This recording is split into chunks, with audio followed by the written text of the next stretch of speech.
Helmut Marko va donc rester du côté de chez Red Bull encore 3 ans. Et c'est une question qu'on peut se poser.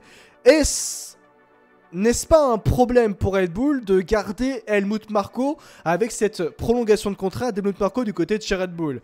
Helmut Marko qui est conseiller pour Red Bull Motorsports, qui s'occupe notamment de la filière des pilotes du côté de chez Red Bull, a prolongé ce contrat avec Red Bull pour 3 années supplémentaires. Helmut Marko avait confirmé qu'il allait rester durant la saison 2024 de Formule 1 au sein même de Red Bull. La problématique, c'est que Helmut Marko, par rapport à ses déclarations, à ses différentes déclarations, et notamment sa manière de faire, notamment dans ses déclarations, est problématique. Il a fait des propos extrêmement discriminatoires envers notamment le peuple sud-américain et le peuple d'Amérique centrale, avec bien sûr les déclarations qu'il a pu avoir envers Sergio Pérez, en disant notamment que Sergio Pérez manquait de concentration, mais c'était tout à fait normal parce que c'était un Mexicain, et qu'au Mexique, ceux qui sont Mexicains manquent effectivement de discernement et manquent de concentration. Littéralement, hein, c'est ce qu'il avait dit effectivement à Helmut Marko.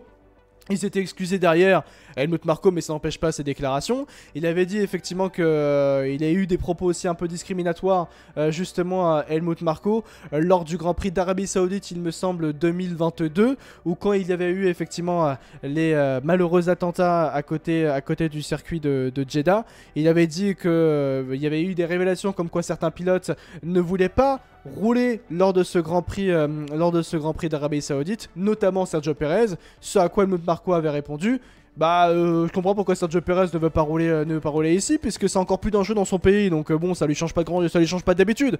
Voilà, des propos très discriminatoires, hein, bien sûr, de la part de Helmut Marko, qui a toujours été un peu problématique, qui a toujours été très problématique d'ailleurs du côté de chez Red Bull, notamment par sa manière de faire et sa manière d'être, notamment envers les pilotes et les coups de pression qu'il mettait envers les pilotes. Qu'est-ce qu'il y avait eu comme d'autres problèmes d'Helmut Marko? Oui, on rappelle aussi que Red Bull en interne avait été un peu agacé de la manière de faire d'Helmut Marko dans ses déclarations, aussi envers Sergio Pérez, où à chaque fois que Helmut Marko venait parler dans les médias, Christian Horner, patron et team principal donc de Red Bull Racing, était obligé de revenir sur ces mêmes médias pour reparler et dire des choses différentes qu'Helmut Marko. La nouvelle direction de de la marque Red Bull n'apprécie pas énormément la manière de faire de Helmut Marko. Les choses se sont calmées.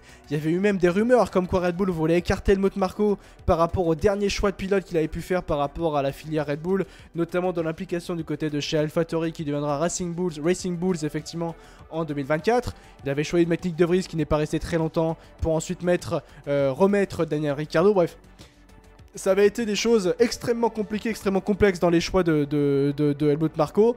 Red Bull n'était pas réellement content de Helmut Marko dans ses choix. Maintenant, finalement, il prolonge du côté de chez Red Bull, les choses se sont calmées.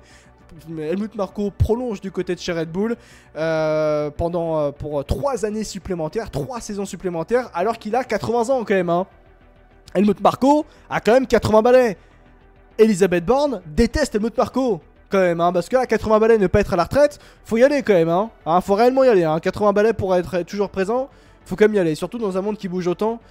Comme le monde de la Formule 1 aussi également. Il y avait eu des rumeurs aussi au cours de la saison dernière, comme quoi Max Verstappen, quand les rumeurs effectivement d'un potentiel départ d'Helmut Marko étaient arrivées, forcé par Red Bull, Max Verstappen aurait décidé de monter au créneau auprès d'Horner et de la direction de Red Bull pour dire: ok, si Helmut Marko part, moi je me barre.